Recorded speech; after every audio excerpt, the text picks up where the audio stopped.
Hey everyone, it's Brian from Mighty Startup, and as you guys know, I'm here to help you grow your supplement, your food brand by following and complying with FDA and FTC requirements. Now, today's question is a good one, and it asks, Brian, what do you mean by regulatory strategy?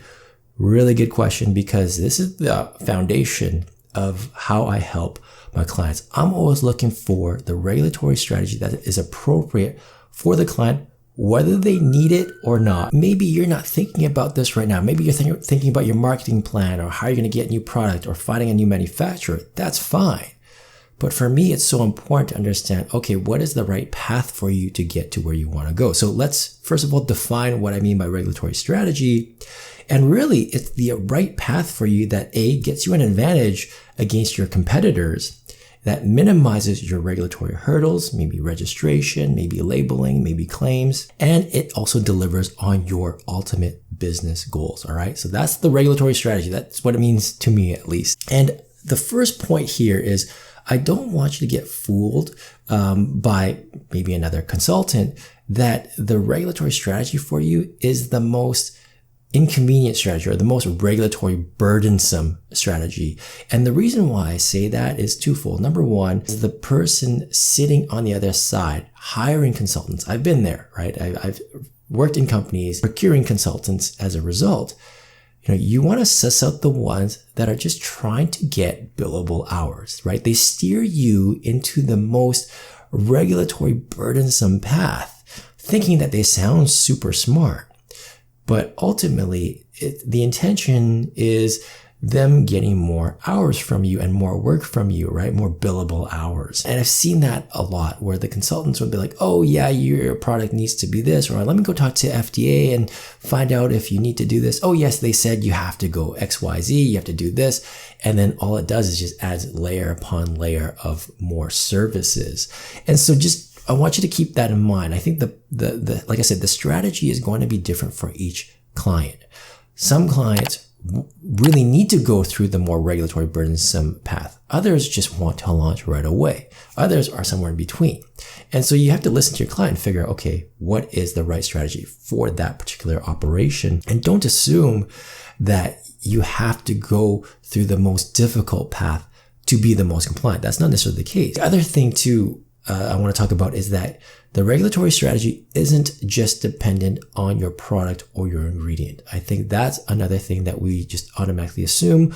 Again, sometimes the experts out there kind of use that to determine your strategy. And I guess, again, it just comes down to them trying to utilize that to get more billable hours. To me, I think that's important that I'm sharing this to you. I think it's important because you also understand how I work with my clients. And when I'm asking these probing questions, when I'm just listening to how, what you're telling me, it's all happening up here to figure out what that strategy is for you. And going back to my point, this product versus ingredient being your determining factor isn't always the case, right? Your strategy needs to look much further out than just your inherent product issues or risks.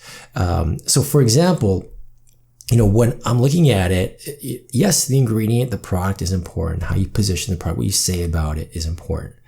But also, okay, what do you want to do now versus where you want to be? What distribution model do you want to be a year from now, 2 years from now, 5 years from now? Do you want to be in retail? Do you want to be just online only? Do you want to be international? All of these things shapes how we do stuff today. Okay. And that goes for everything, your pricing, right? Your margins, your marketing play, what you can say today on your website versus what you're going to say tomorrow, what ingredients you want to use, what formulation you want to use. Don't just let the inherent product determine your regulatory strategy. The other thing that I look for from a strategy standpoint is understand how the enforcement is going to work for your product. So let's just say your product does get caught, or maybe there is an issue, like fingers crossed that never happens, right? Knock on wood, that never happens. But sometimes things do happen outside of your control, and maybe FDA is knocking on your door, or maybe Health Canada is knocking on your door. Well, it's important to know, how would they work with you? Some are very prescriptive, others are very stubborn, and then others are willing to work with you, right? So for example, in Canada, you've got the foods department, the food directorate, and then you've got like a natural health product directorate, and then you've got the drug agency. So you've got different paths that your products can actually go through. And one thing to factor in is like, okay, well, how would it be like working with the specific agencies? And do I want to do that? Maybe the answer is a no. And in some cases, that is very true. And the last thing you want is an agency that's very uncooperative. So you want to factor that piece into the equation. And again, this is the same with the US FDA as well. The other piece of the equation in terms of determining regulatory strategy is litigation risk, but also the likelihood of that.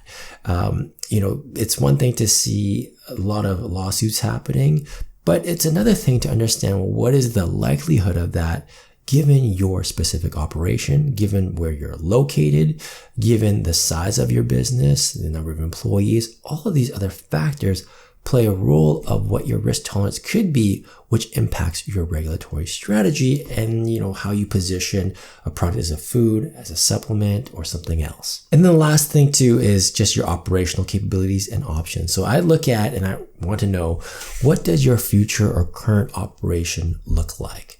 Is it a one-stop shop manufacturer? Are you going to be importing some of the stuff? Are you going to be importing some of the packaging materials, maybe the labels, maybe the bottles, maybe the ingredients? Maybe you want to use multiple suppliers. Maybe you want to fulfill at home.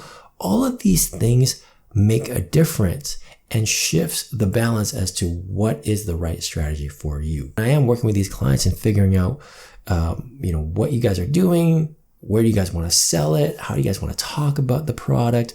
And then I'm thinking outside of that. I'm thinking like, where are you guys going to be in a couple of years? Or what agency might you be interacting with? And then from there, determining or making recommendations. So I'm going to leave it there for now. If you want to book a session with me, I'll leave a link down below. Don't forget to check out all my other Q&A videos. Thank you so much. It was a pleasure. I'll talk to you in the next one. Cheers.